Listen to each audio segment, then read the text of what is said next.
permettant de créer ces emplois. Oui. D'accord. Parce qu'on pense qu'en 5 ans, on peut créer 6 000 emplois. D'accord. Grâce à un dispositif national de l'emploi. Malgré le contexte. Le contexte doit permettre justement, mais je vous ai parlé, de conduire, voilà. Souvenez-vous du monsieur qui est devant le cours d'eau, souvenez-vous de ce monsieur qui est devant un cours d'eau et derrière, la forêt brûle. Il va attendre la solution à trouver. C'est à lui de trouver sa solution. Qu'il nage, qu'il prenne du bois, mais il finira par trouver une solution. Et je pense que la crise, c'est dans ce sens pour nous, c'est une opportunité qui nous a donné envie de trouver une solution. C'est pour ça que nous pensons qu'il va falloir maintenant parler d'un chantier national de l'emploi où toutes les questions en rapport avec l'emploi vont être traitées à travers le dispositif national de l'emploi qui est composé d'un certain nombre de dispositions et surtout d'éléments techniques qui permettent justement de créer ça. Et à côté, nous avons justement les projets créateurs d'emplois qui peuvent permettre justement, si c'est mis en œuvre, de générer de l'emploi. Et cela est possible. Pratiquement pour être plus raisonnable, plus compréhensible. Parce que vous pensez que ce que j'ai dit n'est pas raisonnable. Raisonnable, mais plus compréhensible, j'ai dit bien. Attention, plus compréhensible. Nous nous adressons à une population, à une opinion très diversifiée. Vous dites que la solution réside dans la connaissance. Est-ce que... Vous le dites bien. Oui. Mais parce que si je vous donne, prenez un exemple, si je vous donne 2 millions, d'accord? Moi, je perds 2 millions, d'accord? Mais si je vous forme, d'accord, je démultiplie cette connaissance. Voilà. La connaissance est infinie, d'accord? Le don est limité, ok? La production, elle est limitée. Alors, donc, je pense qu'on peut concevoir, on peut produire la connaissance à travers la formation, on peut l'entretenir à travers certains mécanismes. Il va falloir maintenant que tous nous ayons pour objectif de mieux nous former. Mais la formation n'est pas simplement celle de l'école. Développer une curiosité, mais aller chercher l'information déjà. Nous n'avons pas la culture de l'information. Allons chercher l'information. L'information est partout actuellement, mais nous lisons très peu. Or, c'est dans le journal que vous critiquez se trouve l'information. C'est dans le livre que vous ne regardez pas se trouve l'information. Mais regardez, allez sur Internet. Au lieu d'aller sur Internet pour demander des Western Union, on peut aller sur Internet justement pour lire, parce que la lecture est un investissement. Il va falloir investir dans la lecture parce que pour moi, je pense qu'il va falloir maintenant questionner notre crise des intelligences. Il est temps qu'on questionne la crise de nos intelligences pour pouvoir ensemble, à travers l'innovation sociale, développer l'intelligence des crises, nous permettant maintenant de trouver des solutions. Est-ce que vous pensez que là, je suis accessible ou pas? Accessible, oui, mais restons toujours dans cette ambition, dans cette possibilité donc de création de l'emploi en période de crise. Ce qui nous suit ce soir doivent se dire, mais écoutez, oui, c'est vrai, il reste encore à un niveau suffisamment théorique, mais dans le cas précis du Congo, comment procéder? Connaissons la réalité qui est la nôtre. Connaissons la réalité des acteurs en présence, acteurs politiques, acteurs économiques, et tout l'ensemble. Prenons en ligne de compte toute la sociologie qui est la nôtre. Comment faire qu'évidemment, en s'appuyant sur ce qui paraît à l'évidence comme cette rivière, ce fleuve, que ça soit franchissable maintenant. C'est ça, créer l'emploi. C'est vrai que nous restons, par quoi commencer? Il y a des gouvernants, il y a des créateurs d'emplois, il y a des acteurs économiques, il y a des ministres, il y a des DG, la responsabilité des uns et des autres. À ce niveau. Non. Allons-y. Encore le débat va. C'est pas comme ça qu'il faut aborder les problèmes. Abordons ça. Je me permets de vous le dire. C'est pas comme ça. Mais il y a une faisabilité dans tout cela. Bien sûr. Et la faisabilité, c'est ce que je viens de dire. Et tout à fait. Vous m'avez rapidement brossé un état des lieux. Voilà. D'accord? Oui. Bien. On intègre toujours un état de lieu dans un diagnostic. Je suis d'accord avec vous. Oui. Mais il nous faut changer ce que moi j'appelle le logiciel mental. Ouais. Apprenons à se débrancher d'abord du trésor public. C'est ça, c'est déjà ça qu'il faut. Il faut qu'on apprenne à se déconnecter du trésor public. Quand on se déconnecte du trésor public, on se retrouve dans cette rivière, d'accord? Et on se dit, il faut trouver d'autres solutions, d'accord? Et les autres solutions, c'est déjà constater si nous avons un marché intérieur qu'on peut conquérir, d'accord? C'est de voir, est-ce que si je ne tends pas la main au NOCO, si je ne tends pas la main au grand frère, est-ce que je peux vivre seul, moi-même, avec ma tête? J'aimerais bien qu'on se déconnecte. En fait, se déconnecter du trésor, c'est couper les mains qu'on tend à gauche et à droite, c'est se débrancher des attentes et des désirs et des soumissions pour enfin se dire, mais ma tête, elle a été conçue pour quoi? J'ai les mêmes neurones que celui dont je porte le sac. Voilà, hein. J'ai les mêmes neurones. Est-ce que je ne peux pas concevoir quelque chose face à cette crise-là? Ouais. C'est déjà ça. C'est changer le logiciel mental. Et le logiciel mental, en période de crise, veut qu'on se débranche du trésor pour aller chercher de nouvelles opportunités, parce que ça vous surprenne, ça existe. D'accord? J'ai un Indien que j'ai conseillé qui était intéressé par un marché africain, qui me disait, moi je veux faire du commerce. Mais j'ai des produits en Inde que je vais ramener ici et je veux vendre tout à 1000 francs. D'accord? Je vais vendre tout à 1000 francs. Tout à 1000 francs. D'accord? Et si je suis dans une ville qui a par exemple 8 millions, 4 millions, 2 millions d'habitants, si par mois je réussis à vendre à 2 millions d'habitants des articles à 1000 francs, j'ai 2 millions par mois. D'accord? Je pense que vous, 2 millions par mois, vous n'allez pas cracher dessus, il me semble. Non. Bien. Donc, à la fin de l'année, il peut avoir plus que ça. Une petite idée, par exemple. Voilà. D'accord? Donc, je pense... Mais il est allé voir l'État? Est-ce qu'il est allé voir l'État? Non, non. Est-ce qu'il est allé... signer un marché, quelque part? Non. Il a réfléchi, d'accord? Pour sortir de cette crise, une opportunité qui s'offre. Il nous faut... Le contexte congolais est un boulevard d'opportunités pour celui qui sait créer. J'entends des gens qui sont en train de hurler devant leur écran en disant « Oui, mais si tu n'es pas ceci, ça ne va pas marcher. Voilà. Et la tribu, si je n'ai pas et ça. La famille, et les ceci, et les cela. » Non, il nous faut changer le logiciel mental pour nous tourner vers nous-mêmes. Parce que je pense que nous avons tous les mêmes neurones. Nous avons tous une tête. Si sa tête a produit ce qui vous permet de tenir son sac ou d'aller demander, vous pouvez... Par rapport à quoi? Il y a une opposition que vous faites, une comparaison implicitement. Nous avons tous des neurones. Mais nous avons tous des neurones. Nous avons tous une intelligence. Nous avons tous une envie. Qui? Mais par rapport à... Aux primates? Non, pas par rapport aux primates. Excusez-moi si vous avez perçu ça. Pas par rapport aux primates. Excusez-moi si vous avez perçu. Non, par rapport aux opportunités que le marché congolais, que la nature congolaise nous offre, parce que nous avons de la terre riche, nous avons de la terre riche, nous avons une population riche, nous avons une jeunesse énorme, nous avons aussi des opportunités commerciales que notre pays, en tant que pays de transit, notre pays en tant que pays disposant des forêts, disposant des atouts à la fois hydrauliques, géologiques, etc., nous permettrait de faire. Quelqu'un va me dire, un investissement, mais il n'y a pas d'investissement. Alors, le deuxième point qu'il faut modifier au niveau du logiciel mental, c'est que l'argent produit très peu d'idées. L'argent produit très peu d'idées. L'argent génère plus de paresse, plus de négligence, plus d'attente, plus de manque de rigueur qu'autre chose. Ce sont les idées qui produisent l'argent. J'aimerais bien qu'on mette ça dans la tête. Ce sont les idées qui produisent l'argent. Mais l'argent n'a jamais produit... l'argent en tête. Mais c'est ça le logiciel qu'il faut changer. Parce qu'on pense qu'il faut d'abord avoir l'argent pour avoir les idées. Non, il faut... Je n'ai jamais... Bill Gates n'avait pas un investisseur avant qu'il ne crée son... Steve Jobs, Facebook et les autres. L'histoire économique nous enseigne que c'est plutôt les idées qui ont été à la base des différentes transformations dans ce monde. Que ce soit les révolutions politiques, les révolutions économiques, industrielles, etc.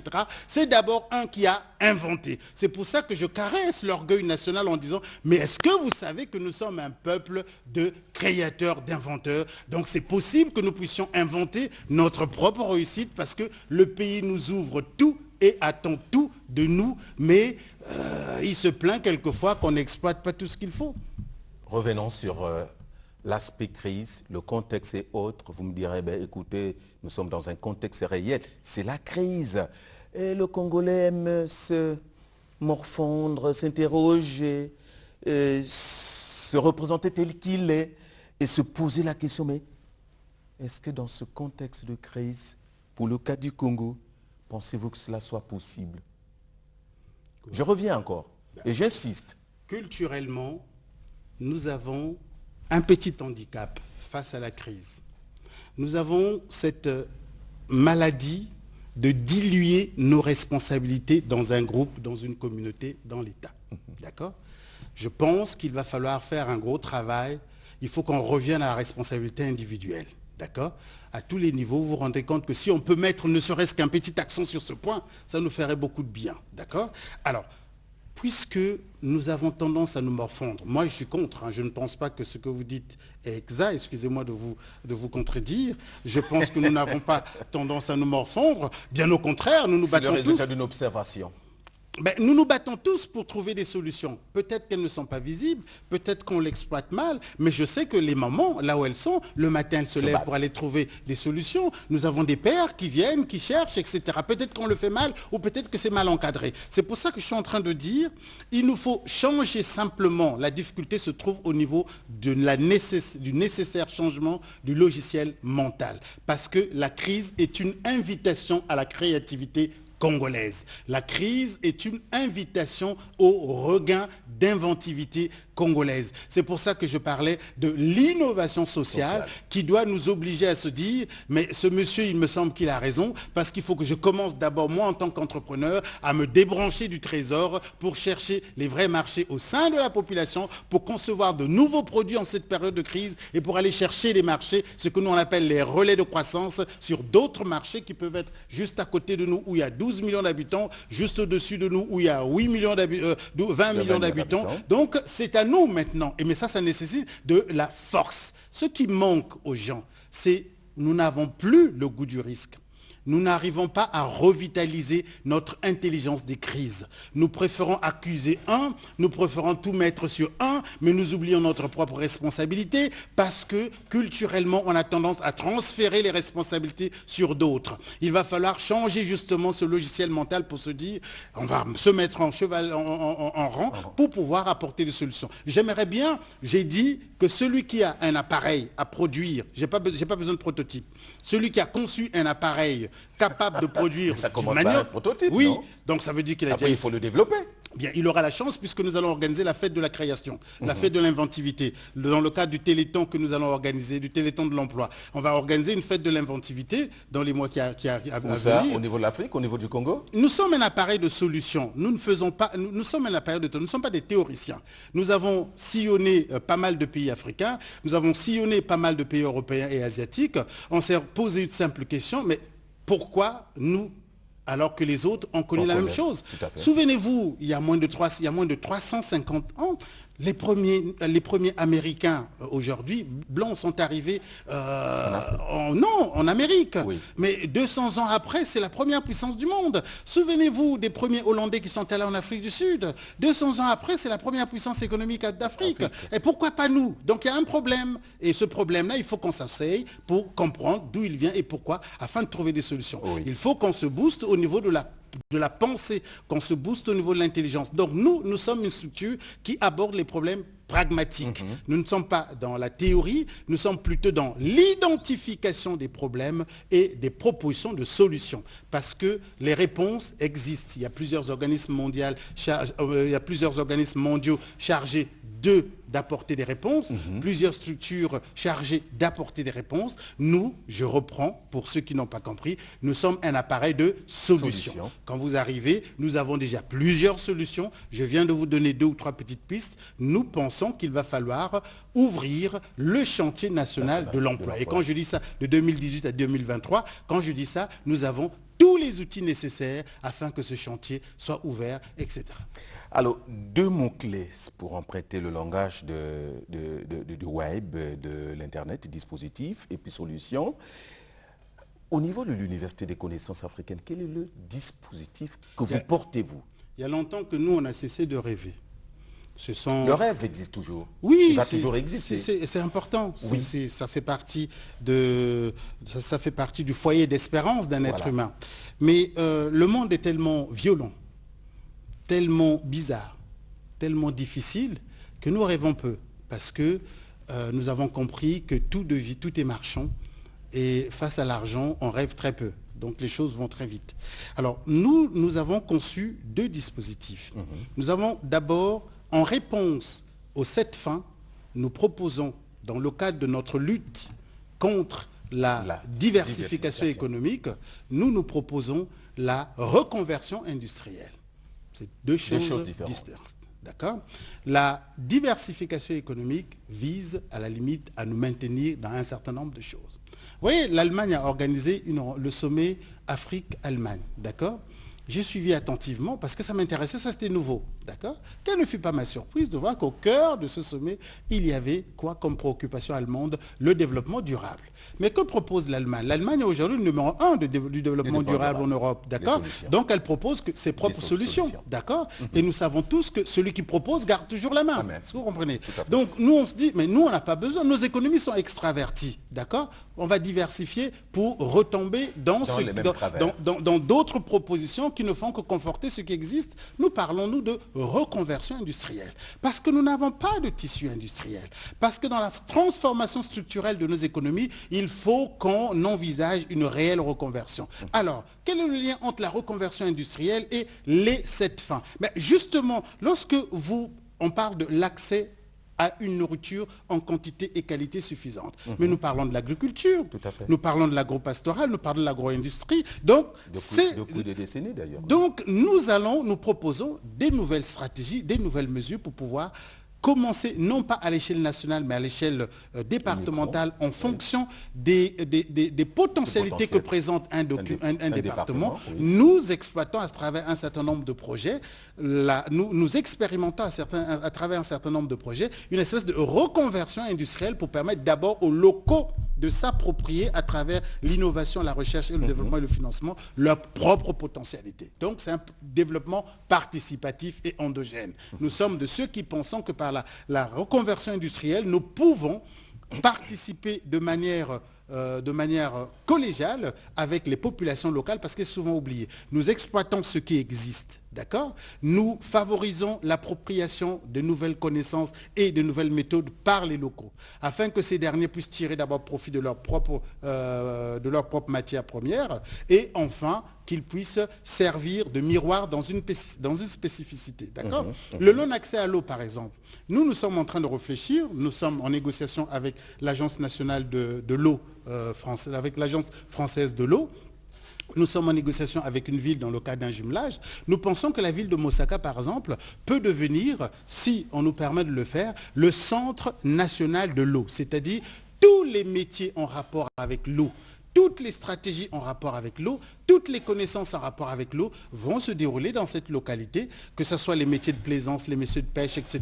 Tout est sur place parce qu'on voudrait que cette localité qui a une spécificité locale puisse d'abord bénéficier de ce développement et de ces différents apports. C'est comme ça que nous concevons la reconversion industrielle, c'est-à-dire identifier les ressources locales, développer, profiter, utiliser l'expertise locale, développer maintenant une expertise nationale autour de cette potentialité, en examinant si c'est possible que l'investissement public s'associe à un investissement privé, ou si un privé peut prendre la charge de développer un certain nombre d'exploiter ces potentialités qui se présentent à nous, excusez-moi.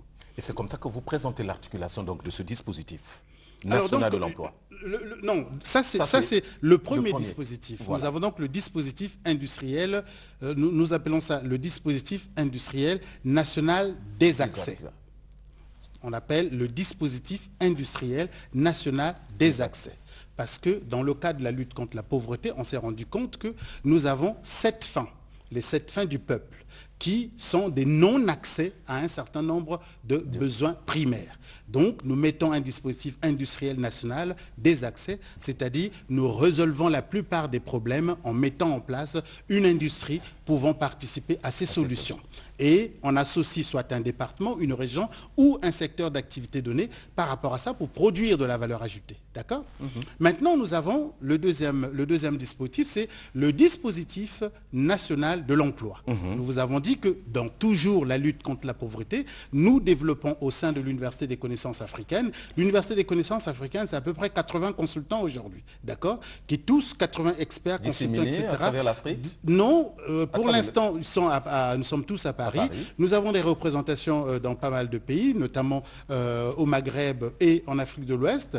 On vient d'avoir un Camerounais, d'accord ? Donc nous avons ces compétences qui réfléchissent moi, je ne peux pas être la solution à tout. Donc, il y a déjà des experts qui ont réfléchi sur pas mal de questions, qui ont trouvé que l'université, au sens générique du terme, qui est un lieu d'échange et de partage de savoir et de connaissances, ont mis à notre disposition un certain nombre de leur réalisation de leurs projets pour qu'on puisse examiner dans les différentes commissions, parce qu'il y a une dizaine de commissions, dans les différentes commissions, la faisabilité des différents projets.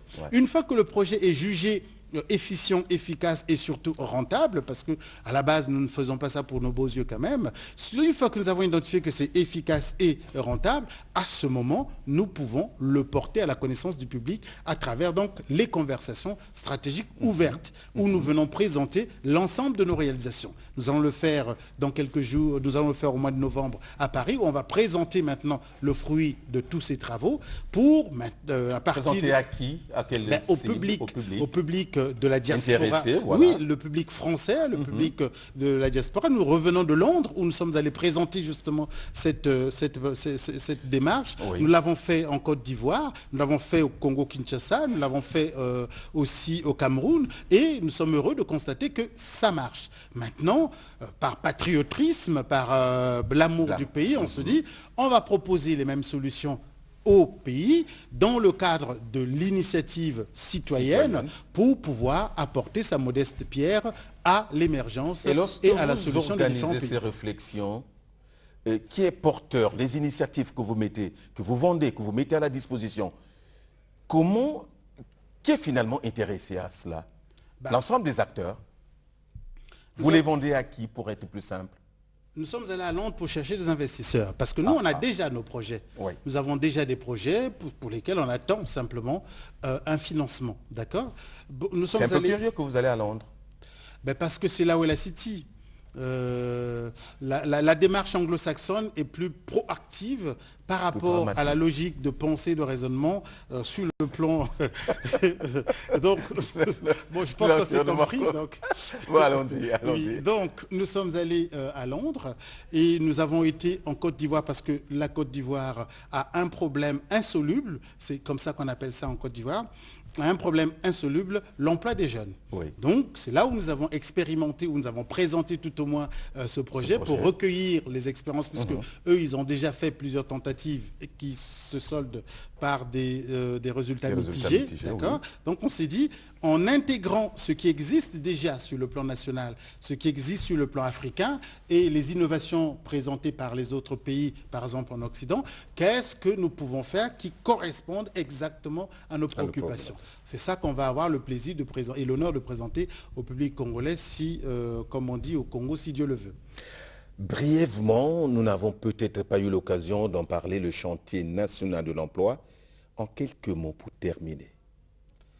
Le chantier national de l'emploi est une démarche modulaire et modulable visant à créer une dynamique entrepreneuriale nationale portée par les jeunes diplômés autour de l'emploi et de la formation. Entre-temps, ça nous permettrait aussi d'apporter des réponses à des besoins endogènes. Nous avons une mission d'encadrement, de production de connaissances de valeur ajoutée. Pour que ce chantier se mette en place, nous avons conçu un dispositif national de l'emploi.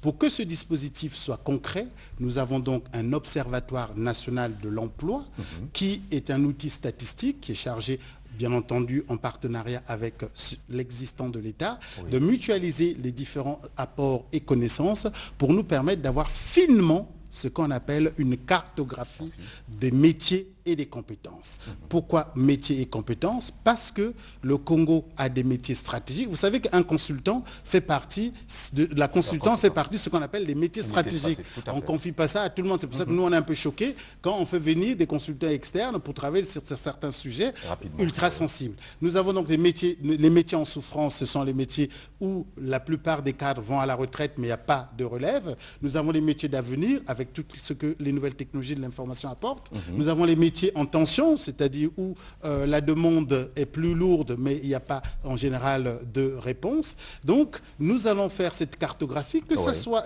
au Congo ou dans la diaspora, parce que nous avons des ressources qui sont toujours exploitées, qui sont pas toujours exploitées. Et cette perte effroyable de talents me peine énormément. Et je pense que dans le cas d'une initiative citoyenne, nous pouvons apporter des solutions. Nous ne réclamons pas d'argent, nous ne venons pas pour réclamer un poste, mais nous pensons qu'on peut apporter notre pierre à l'édifice. Deuxièmement, nous avons, enfin, nous avons donc l'Observatoire national des métiers qui permet de créer la cartographie nationale des métiers et des compétences.